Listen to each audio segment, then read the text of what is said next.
Vato Perro, back with yet another Spider-Man review. Why? Because that's mostly what I do now. But this time it's on the 12-inch Disney Store exclusive Amazing Spider-Man from back in 2012. Alright, so this guy's been eluding me for quite a while now. And yet again, I spotted him on Amazon, so of course I had to pick him up. And it was a pretty good buy. The seller said it had a couple of damages on the box. 2 of them to be exact. You can see the top one right there. And the bottom part is ripped. But besides that, it's pretty clean.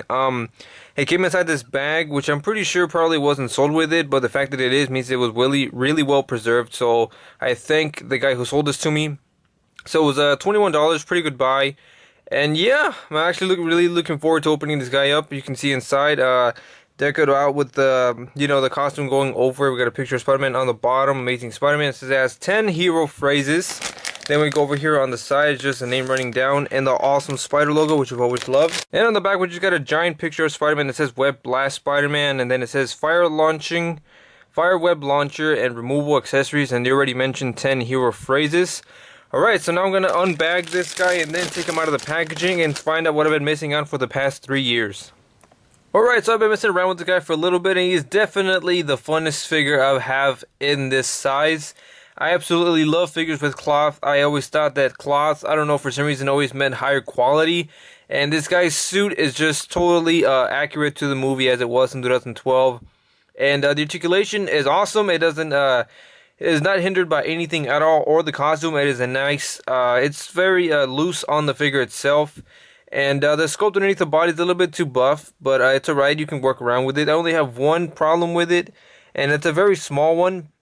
But as you can see from the front, he just looks fantastic right there. So the only part of him that is not cloth, that is visible over the top of the layers, is the head. It is a nice hard rubber plastic that you can't really squish, but squish it hard enough and it'll kind of start to bend a little. But overall, it looks really good, and it blends in well with the color of the fabric itself. And first, we'll start off with some accessories. Here we have the backpack that came along with it that makes the action noises. Right here, it is extremely fat. You can see right there it has the button and the speakers. And these adjustable straps right here.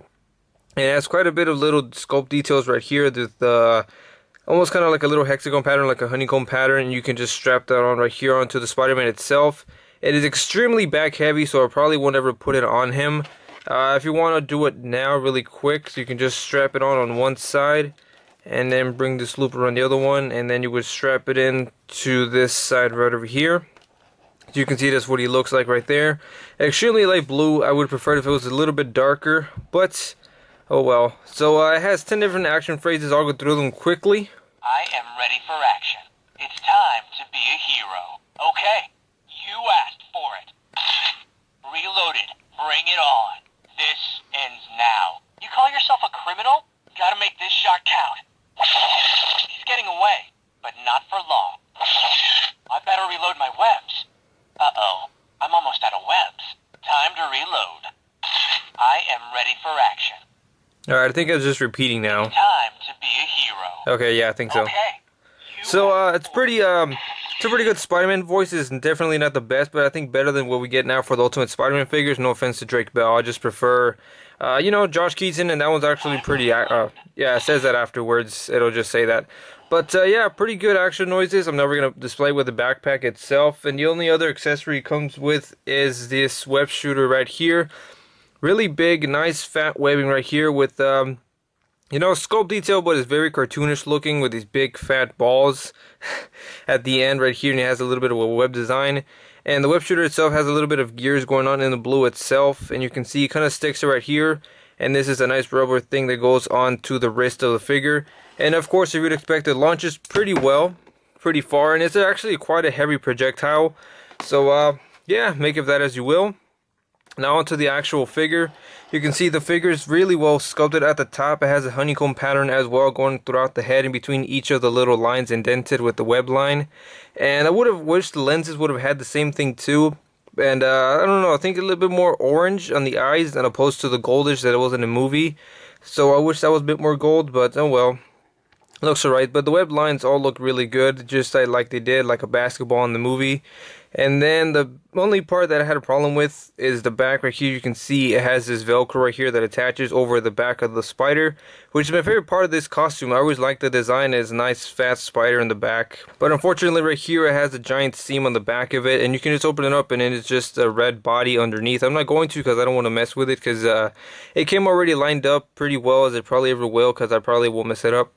But again, all the costume was very accurate. All the lines right here, the black lines that came around the costume, the various different designs for the wrists and the gauntlets, and even at the hands, they continue a little bit of the sculpt of the lines going upwards, so it doesn't become really strange looking.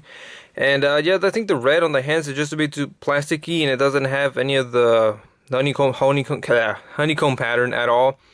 But the articulation art is pretty good. You can get him into a web whipping pose, so he's got like four of his fingers articulated basically. So there's that one. You can get him to an open palm. You can get him into a semi weird looking fist with his fingers sticking out, so that's alright. And we got the front of the logo right here, and I don't know why, but it has this is gonna be kind of weird. The first thing I noticed when I touched this figure was that he had nipples underneath the suits. I'm not sure why. I don't know if this body mold is being used or from another previous Disney store, something like from Frozen or some other stuff, some other characters that might have been used for a 12-inch cloth figure. Definitely no problem. And I think he is extremely buff. I don't know, from the top, his chest is just really big, especially from the back, and it has no butt. So he's got lanky legs, and he's got a really big upper body, like he just never stops benching at all. And moving past that, we just got the legs right here. We even got the belts going around. Doesn't look too weird. The only thing about Hot Toys I've noticed about the Hot Toys Spider-Mans that have come out is that this strap or the belt that always goes around them is always kind of a bit lower down the butt than I wish it would be. And this guy, it's fine, even though he doesn't have much of a butt, but I shouldn't really be worrying about that. But again, nice pattern going across the entire costume with the lines. And then we got his boots right here at the bottom. Again, we cut the plastic, and then we got the silver trimming of the soles, a little bit more red on the sides. And these don't actually have ankle pivots, and there's no actual detail on the bottom of the feet, but that's alright. Now for his articulation, his head is able to go side to side. It feels like it's a really rounded joint, so you can kind of just pivot around, but it can't look too far up or down at all. He does have ball jointed shoulders, or it might even be pin and socket to go out that far. They do go forward. He does have a bicep swivel, but is right on top of the elbow. He does have double jointed elbows. You can see the little web shooter right there. I didn't mention that before. But it does have wrist hinge that goes in and out. It obviously goes side to side. I already mentioned the finger articulation. His abdomen is just a little bit limited, with the top joint to go forward and back just a bit. And he does have a ball joint at the waist. Does he? Well, it's more of a twist, so you can probably get him bent down that far. And then his legs are able to kick up, and then they can kick pretty much all the way out like that. He does have a thigh swivel, but right on top of the knee as well. He has double jointed knees. His ankles do move pretty far down and pretty far up, which I found to be the best part of the figure for getting him into some really dynamic poses, especially like the ones he does when he lands or just wall crawling. Alright, so at the top of his head, the Spider-Man stands more closer to 11 inches than 12, so I guess that's in the right size. So I got a couple other figures I want to compare him to that are relatively big. Alright, so first up, here he is next to the Signature Series Spider-Man. This is the comic book series one, and it's actually one of my favorites of all time, definitely in my top 10, absolutely fun. And I really wish that this guy over here kind of shared the same thing as that one, like the gloves. I wish those were underneath the costume instead of having the giant plastic come out. The boots are fine, but just the gloves. And actually, the one other thing that this Signature Series Spider-Man has that I wish this Amazing Spider-Man did is that he didn't have the seam on the back. As you can see, it's just one entire onesie going on.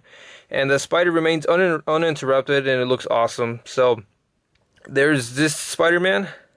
Next, we have the Spectacular Spider-Man 12-inch Wisecracking Spider-Man. Now, initially, I thought this Amazing Spider-Man was going to be around the same size as that one, since it was sold as a 12-inch figure. And you can see this one's obviously an entire inch bigger, the one that he's missing. And this guy's pretty good. He has a lot of articulation, similar to the Spectacular Spider-Man figure I just reviewed from the previous video. But a couple more articulation here and there. He is restricted because he has a gimmick on his wrist. But unlike that one, he doesn't have really good abdomen crunch or anything, because instead he's inhibited by this. I look good in red and blue. You, black and blue. I accept it because it's Josh Keaton, my favorite Spider-Man voice actor of all time. So I still love the Spider-Man, but yeah, there you go. And lastly, it is the Marvel Icons Venom. Alright, so this guy definitely looks like the one to be posing next to the Spider-Man. They look like they're in really good height to each other. Venom is massive. And yeah, they look pretty good. You can see right there the giant size, the mass difference. So yeah. Alright, so that's the end to yet another Spider-Man review, which means another member of the Spider-Man army is going to get added to my shelf. Alright, so this guy definitely hits the fun factor really, really high. As I said before, I love cloth figures, which is why I'm really looking forward to Mexico's 6-inch figures, whether it be their DC or their Marvel line, and the inevitable Spider-Man that is going to come out, which they recently released images of, as well as a Deadpool. Their Daredevil looks pretty good, their classic Captain America. So I'm really looking forward to those figures. They're definitely going to be higher priced than this guy right here. Highly articulated, multiple head swaps, various hands and everything. But this guy right here definitely deserves its own praise because I personally think it is the best Amazing Spider-Man figure that Hasbro put out now that I own it. And I can obviously compare it to the Amazing Spider-Man 6-inch Walmart exclusive figure or the 3 3/4-inch superposable Spider-Man. And those guys, you know, they didn't have the best paint apps. They had alright sculpts, more so the 3 3/4-inch one, ironically. But no good paint apps. So in this guy right here definitely captures the suit perfectly.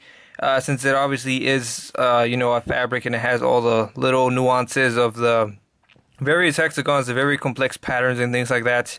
And the articulation is extremely fun. The ankles, I think, is what really gives it a really good range of motion for especially these kind of squatting positions right here. You can see his foot is extremely bent down. And he can hold his own weight for a while. Sometimes he falls, so I have to mess around with it. And the joints are pretty stiff. They won't get loose on you from my experience that I've had it for this little amount of time.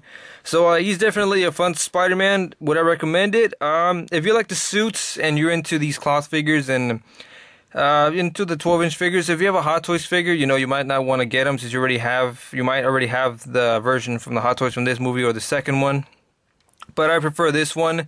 I'll definitely be getting Hot Toys in the future at some point when I have more money. But for now, I like this one. I don't have to worry about any kind of fabric breaking on me on a really expensive figure. So the fun factor is what really makes this figure pop for me and is really really good figure. So yeah, I recommend it. This has been Gato Perro. Later.